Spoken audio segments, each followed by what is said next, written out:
இவருடைய செயலின் மீது இவர் வைத்த நம்பிக்கை இவரை பாவின்னு சொல்லுது. இவர் நீதிமான் எதமா சொல்றாரு? இயேசு எனக்காக ரத்தம் சிந்தினாரு.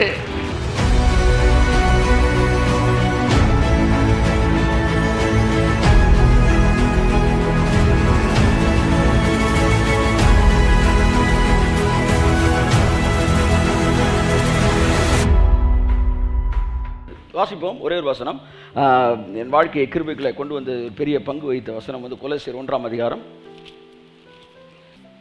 2ஆம் அதிகாரம் 12ஆம் வசனம்.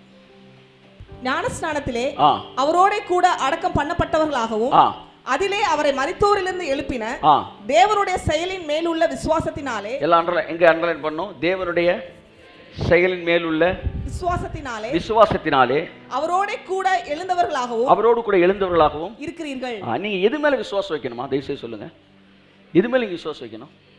தேவனுடைய செயலின் மேல் நீங்கள் என்ன வைக்க வேண்டும்? விசுவாசம் வைக்க. திரும்ப நான் கேட்கிறேன், நீங்கள் எது மேல் விசுவாசம் வைக்க வேண்டும்? உங்களுடைய செயலின் மீதா, தேவன் மீது செயல் மீதா? அப்போ உங்களை வந்து உயிரோடு எழுப்பினது எது? உங்களை உயிர்ப்பித்தது எது? உங்களை ரட்சித்தது எது?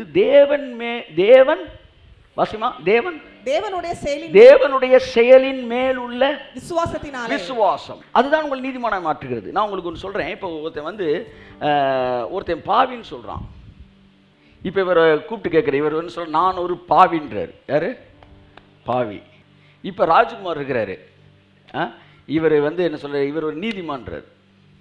இவர் என்ன சொல்றாரு? இவர் ஒரு பாவின்றார். இவர் ஏன் பாவின்னு சொல்றாரு? இவர்கிட்ட கேட்போம், தம்பி உன்னை நீ ஏன் பாவின்னு சொல்ற? சொல்லு. பாவம் செஞ்ச. என்ன பாவம் செஞ்சேன்னு சொல்ல முடியுமா? பரீட்சையில் ஏதாச்சும், அதாவது என்ன சொல்ற, வந்து சென்சாரில் கட் பண்ண பாவங்கள் சொல்லு, கட் பண்ணாத பாவங்கள் சொல்ல. பரீட்சையில் பார்த்து எழுதிட்டேன். வேற என்ன செஞ்சிருக்க பாவம்? அந்த பாட்டி கடையில் நெல்லிக்காய் திருடிட்டேன். இப்படி வச்சு ஏதாச்சும் ஒன்று வச்சுக்கோ. இப்போ இவர் பாவி என்பதை எதன் அடிப்படையில் சொல்லுகிறார்? இவருடைய செயலின் மீது இவர் வைத்த நம்பிக்கை இவரை பாவின்னு சொல்லுது. இவர் நீதிமான் எதமா சொல்றாரு? இயேசு எனக்காக ரத்தம் சிந்தினாரு. இவர் செஞ்ச செயலையே நம்பிக்கிட்டு இருக்கிறனால இவர் பாவின்றாரு. இவர் இயேசு செஞ்சதையே நம்பிக்கிட்டு இவர் நீதிமான்றார். இப்ப இவன் ரெண்டு பேர்ல பெரிய பாவிய வேணா இவன் தான். இவன் எதனால பாவி தெரியுமா? இவன் செய்யாதவன் செஞ்சான்லாம் கிடையாது. இவன் இயேசு செஞ்சதை விட தான் செஞ்சதே நம்பிக்கிட்டு இருக்கிறான். நீங்கள் செய்ததின் மீது விசுவாசம் வைக்கும்படி அழைக்கப்படவில்லை, இயேசு செய்ததின் மீது விசுவாசம் வைக்கும்படி அழைக்கப்பட்டிருக்கிறீர்கள். நான் ஒரு பாவி, நான் ஒரு பாவம் செஞ்சிருக்கிறேன், நான் ஒரு செயல் செஞ்சிருக்கிறேன். இந்த செயலின் மீது எனக்கு விசுவாசம் இல்லை. இயேசு செஞ்ச செயல் இந்த செயலை விட வல்லமையானது என்று நான் விசுவாசிக்கிறபடினால் அவருடைய செயலின் மீது வைக்கிற விசுவாசம். ஆமென். அப்ப சபை எதன் மீது விசுவாசம் வைக்க சொல்லி தரணும்? தேவனுடைய செயலின் மீது நம்பிக்கை வை. அப்படிதான் சொல்லி தரணுமே ஒழிய நீ என்ன செஞ்ச, நேத்து காலையில் நீ என்ன செஞ்ச, முந்தானத்து நீ என்ன செஞ்ச என்று மனிதன் தன்னுடைய செயலின் மீது, அந்த செயலின் அடிப்படையில் நீ பாவி, அந்த செயலின் அடிப்படையில் நீ நீதிமான். நீதிமானாலும் எந்த செயலின் அடிப்படையில் தான் வரான்? இன்னைக்கு காலையில் ஜெபிச்சேன்,